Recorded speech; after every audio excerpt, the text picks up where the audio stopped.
નમસ્કાર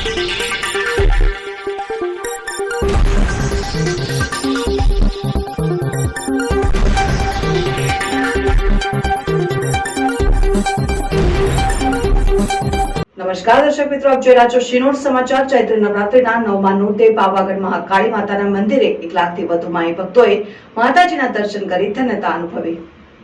ચૈત્રી નવરાત્રિના 9મા નોરતે પાવાગઢ મહાકાળી માતાના મંદિરે 1 લાખથી વધુ માઈ ભક્તોએ માતાજીના દર્શન કરી ધન્યતા અનુભવી હતી। ચૈત્રી નવરાત્રિના 9મા નોરતે સુપ્રસિદ્ધ યાત્રાધામ પાવાગઢ ખાતે માઈ ભક્તોનું ઘોડાપુર દર્શનાર્થે ઉમટી પડ્યું હતું। ત્યારે ચૈત્રી નવરાત્રિના 9મા નોરતાની વાત કરવામાં આવે તો સમગ્ર રાજ્યભરમાંથી આજે વહેલી સવારના 4 વાગ્યાથી જ લઈને બપોરે 12 વાગ્યા સુધીમાં 1 લાખ ઉપરાંતના માઈ ભક્તોએ મહાકાળી માતાજીના દર્શન અને માતાજીની પૂજા અર્ચના કરી માતાજીના આશીર્વાદ મેળવી ધન્યતા અનુભવી હતી।